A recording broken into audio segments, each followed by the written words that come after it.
जय मसीह। Jesus throughout the Bible episode 3 में आपका स्वागत है।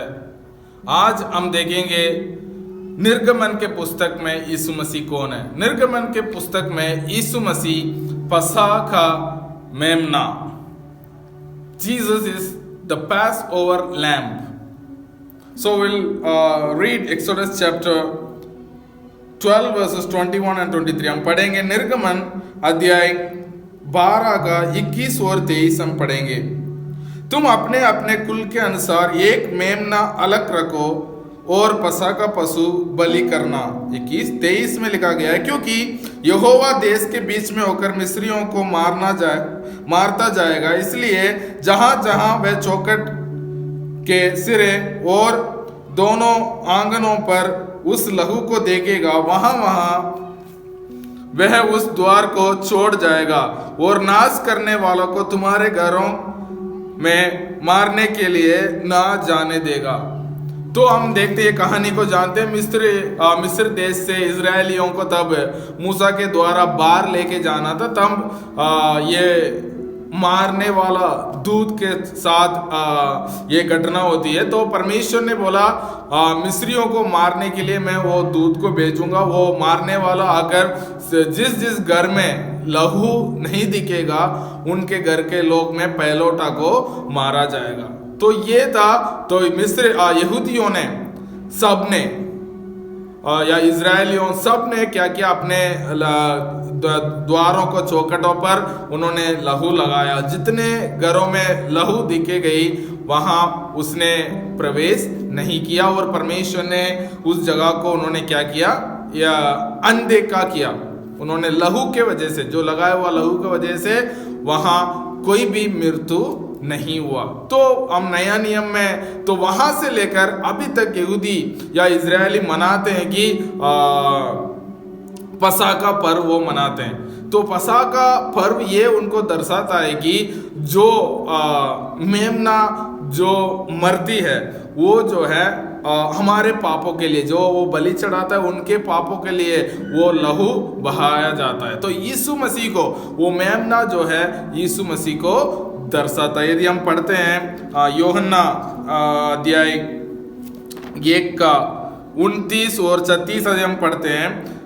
दूसरे दिन उसने यीशु को अपने ओर आते देखकर कहा, देखो यह परमेश्वर का मेमना है जो जगत का पाप उठा ले जाता है। उन्होंने कहा कि ये एक परमेश्वर का मेमना है, वो जगत को पाप को उठाए ले जाता है। और 36 में लिखा गया कि और उसने यीशु पर जो जा रहा था दृष्टि करके कहा, देखो ये परमेश्वर का मेमना है। तो प्रभु यीशु मसीह का एक दूसरा नाम है वो परमेश्वर का मेमना, जो जगत के पापों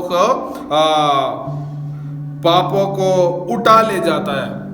मतलब यीशु मसीह के लहू के द्वारा हमारे पापों की क्षमा मिलती है। यदि हम रोमियो अध्याय 5 का 9 हम पढ़ते हैं, उसमें लिखा गया है, जबकि हम अब उसके लहू के कारण धर्मी ठहरे तो उसके द्वारा परमेश्वर का क्रोध से क्यों ना बचेंगे।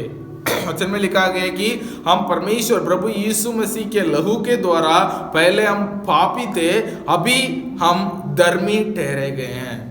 अभी हम धर्मी हैं और हम परमेश्वर के क्रोध से हम बच गए हैं। परमेश्वर पापियों के ऊपर जो परमेश्वर का क्रोध आता है उसमें से हम बच गए हैं, क्योंकि हमें प्रभु यीशु मसीह के लहू के द्वारा हमें खरीदा गया है। पहला कुरिन्थियों 5 का 7 में ऐसा लिखा गया है, पुराना खमीर निकाल कर अपने आप को शुद्ध करो कि नया गूंदा हुआ आटा बन जाओ, ताकि तुम अख़मीरी हो, क्योंकि हमारा भी पसहा जो मसीह है बलिदान हुआ है। वो कहते हैं कि हमारे जो पसहा वो हमारे मसीह है वो बलिदान हो चुका है, इसलिए पुराने खमीर को निकालकर, जो पुराने आदतें, पुराने जो खमीर हमारे जीवन में पुराने जीवन के थे उसको निकालकर फेंक कर अपने आप को शुद्ध करो, क्योंकि प्रभु यीशु मसीह हमारा पसहा है वो बलिदान हो चुका है। एक और वचन पढ़ेंगे इब्रानियों अध्याय 9 का उसमें ऐसा लिखा है, सच तो यह है कि व्यवस्था के अनुसार प्राय सब वस्तुएं लहू के द्वारा शुद्ध की जाती है और बिना लहू बहाए पापों की क्षमा नहीं। ये कहते हैं कि लहू के द्वारा, व्यवस्था के अनुसार लहू के द्वारा हर वस्तु शुद्ध किए जाते हैं, बिना लहू बहाए हुए कोई भी पापों की क्षमा नहीं है। तो प्रभु यीशु मसीह, हम उस दिन जो हर पहलौठा मरना था उनकी जगह में वो मेमना जो है वो मरी थी, क्योंकि उन्होंने उस लहू को देकर परमेश्वर ने उनको बख्शा। वैसे ही हमारे जगह हम परमेश्वर से अनंत काल के लिए अलग होने थे, परमेश्वर के उपस्थिति में आने की हमें कभी कोई योग्यता नहीं था, लेकिन प्रभु यीशु मसीह के लहू के द्वारा हम परमेश्वर के पास हम पहुंच सकते हैं, क्योंकि प्रभु यीशु मसीह को लहू हमें हर पापों से शुद्ध करता है और परमेश्वर के सामने हमें धर्मी ठहराता है। आज के लिए ये वचन है, हम अध्ययन करेंगे। परमेश्वर हम सबको आशीष दे। सबको जय मसीह।